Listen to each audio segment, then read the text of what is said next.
आपके घर में वो दिव्य आत्मा प्रवेश हो रहा है ना?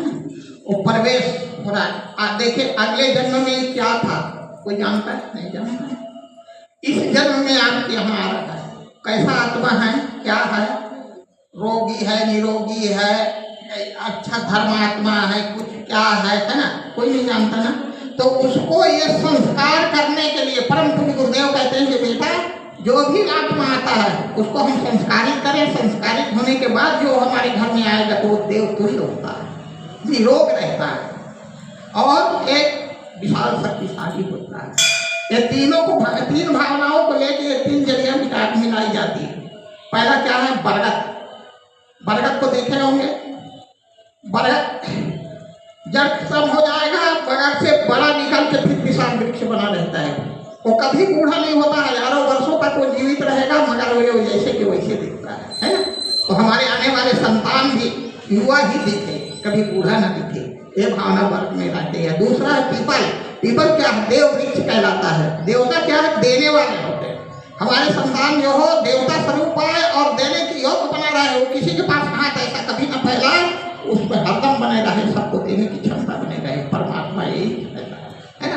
वो देव तुल्य हो, देवता की भावना हो, देव स्वरूप हो, आज्ञाकारी हो। इस कारण वो पीपल की टहनी मिलाई जाती है। तीसरा है गिलोय। गिलोय क्या है? एक औषधि भी है। हमारे गर्भ में जो आपके गर्भ में आया हुआ शिशु निरोग रहे, उसको कोई प्रकार की किसी तरह की रोग ना हो और किसी के सहारा पाके ऊपर की ओर बढ़ता है किसी के साथ। इसी तरह हर समय पहले हर ऊंचाई पे वो आगे टॉप में रहे, है ना? कभी झुकते ना, किसी से ऊंचा ही रहे। ये भावना करते हुए ये औषधि को देखे भाई, सुन लीजिए।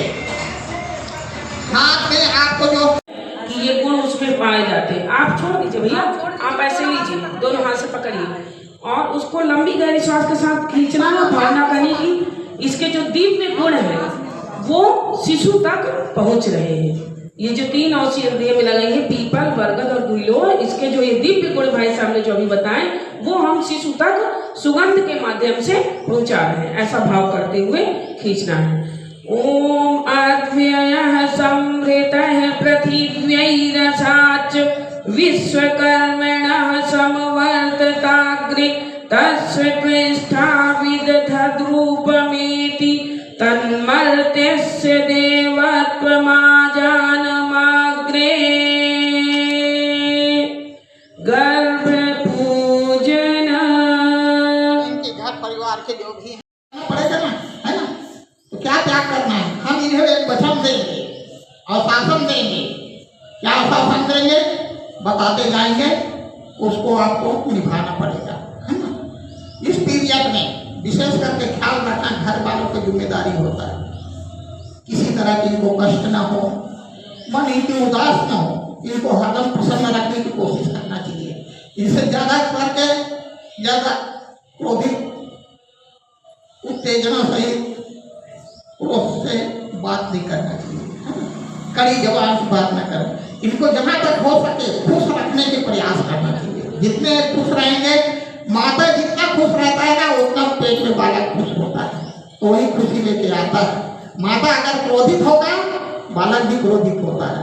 इसलिए घर के सभी सदस्यों का एक जिम्मेदारियां होती है कि उनको हम जितना ज्यादा से ज्यादा खुश रख सके, जितना ज्यादा से ज्यादा कर सकें, उनकी देखभाल करना घर की जिम्मेदारी होता है।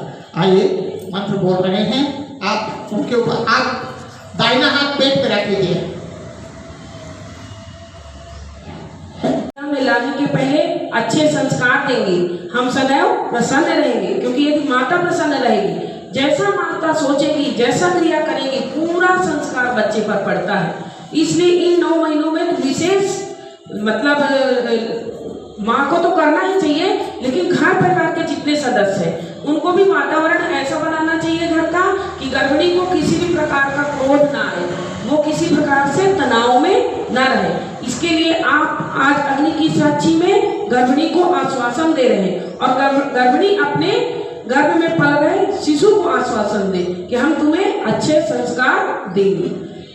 ठीक है, तो मंत्र बोला जा रहा है, आप सभी लोग अपने भावनाएं जोड़ेंगे कि गर्भिणी गर्भस्थ शिशु और दैवी सत्ता को आश्वस्त कर रही है। सभी परिजन उनके इस प्रयास में भरपूर सहयोग देने की शपथ ले रहे हैं।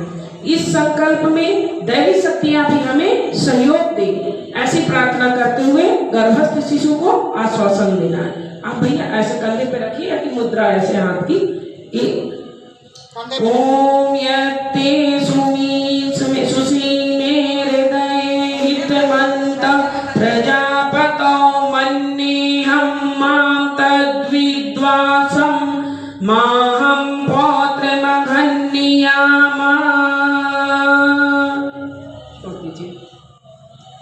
गर्भिणी भी अपना जो कुछ भी अच्छा पुष्प ली हो वो यहीं पे यज्ञ कुंड के पास बाहर समर्पित कर देंगे।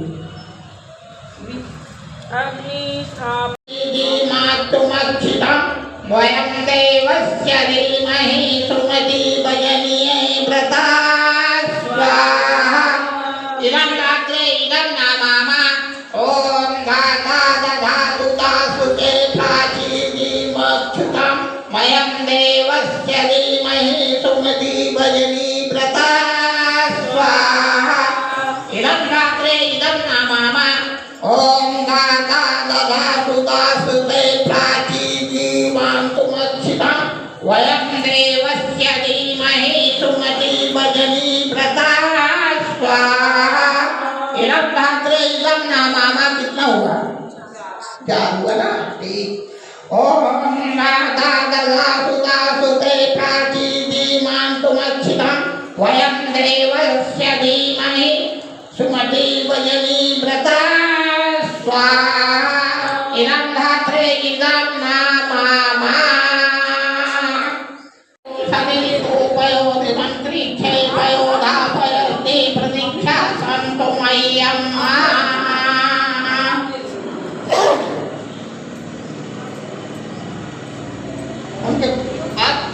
दे दिए हैं? दे दिया उनको, दे दिया। और मस्तक पे लगा के उसको दोनों हाथ से लीजिए, मस्तक पे लगाइए उसको। एक मामूली आप लोग रामायण में देखे होंगे, राजा दशरथ के पुत्र नहीं था, है ना? तो पुत्रष्टि यज्ञ करवाई उन्होंने, और उसमें जो खीर निकला हस्बैंड ऋषि ने करवाए थे, वो खीर के द्वारा बालकों का जन्म हुआ। राम लक्ष्मण भरत शत्रुघ्न का जन्म हुआ खीर के द्वारा ही हुआ। ये खीर वही खीर है, अग्नि से बचा हुआ जो प्रसाद होता है वही खीर कहलाता है, वही पूजा कहलाता है, वही प्रसाद कहलाता है। अब इसको आप ग्रहण करेंगे। क्यों ग्रहण करें? हमें हर माता चाहता है कि हमें सुंदर शिशु मिले, हमारा बालक सुंदर हो, निरोग हो, सहनशील हो, बलवान हो, है ना, और आज्ञाकारी हो। सब माता चाहती है, कोई नहीं चाहता कि मेरा बच्चा ऐसा हो। तो उसके लिए हमें कुछ करना पड़ता है, कुछ त्यागना पड़ता है। माता को सबसे बहुत ज्यादा त्याग करना पड़ता है, तभी हमको मिलता है। बिना परिश्रम के कोई चीज नहीं मिलता बहनों और भाइयों, ये मान के चलिए। तो हमें अब इस पीरियड में ध्यान करके देखें, इस पीरियड से बालक जब तक 5 साल के नहीं होता तो माता को बड़ी बड़ी जिम्मेदारियां होती है। 5 साल तक बालक का माता ही देख रेख करते हैं, इसीलिए कहते हैं सबसे प्रथम गुरु माता होता है। तो आपको ध्यान रखिएगा, आपके घर में इतना सुंदर आत्मा आ रहा है, प्रवेश कर रहा है। आप लोग का धन्यवाद, परमात्मा का जो आशीर्वाद बच रहा है, इसको हम किस तरह अच्छा सुशील और सुंदर बनाएं, इसके लिए हमें ध्यान देना पड़ेगा। इस पीरियड का देखिए, माता के गर्भ से ही बालक का विकास होता है। जब 3-4 महीने का बालक जब हो जाता है ना, तो माता के गर्भ से उसकी सर के आकार बनना शुरू होता है। तो जब सर के आकार बनता है, सिर का आकार जब बनता है, तो माता जो विचार करती है, जो भाव रखती है, वो बालक के ऊपर प्रवेश उसमें बनता है। ये चीज को विशेष करके ध्यान रखना चाहिए आप लोगों को, कि हमें ऐसा उत्तम विचार रखें, मन को शांत रखें, है ना, वो विचार हमारे अंदर न आए, क्रोध न आए, हर काम में हम खुशी रहे और लगनशील रहे। हमारा सबसे ज्यादा धार्मिक प्रथा है, धर्मशील हमें पुत्र चाहिए, हम धर्म की ओर रहे। धर्म की ओर करने के लिए देखे माता को चाहिए कि नियमित स्वाध्याय और सत्संग की जरूरत होता है ना। तो सत्संग सब जगह नहीं मिलती आजकल। उन सत्संगों से आप लोग दूर रहेंगे। हम कह रहे थे अधिकांश आप लोग व्यवहारिक से तो ऐसा नहीं है, मगर बहुत जगह देखा हूँ। वृद्धश्रवाः स्वस्ति नः पूषा विश्ववेदाः स्वस्ति नस्तारष्टो अरिष्टनेमिः स्वस्ति नो बृहस्पतिर्दधातु। ॐ मङ्गलं भगवान् विष्णु मङ्गलं गरुडध्वजा मङ्गलं पुण्डरीकाक्षो मङ्गलायतनो हरि। ॐ त्र्यम्बकं यजामहे सुगन्धिं पुष्टिवर्धनम् उर्वारुकमिव वन्दनान् मृत्योर्मुक्षीयमामृतात्।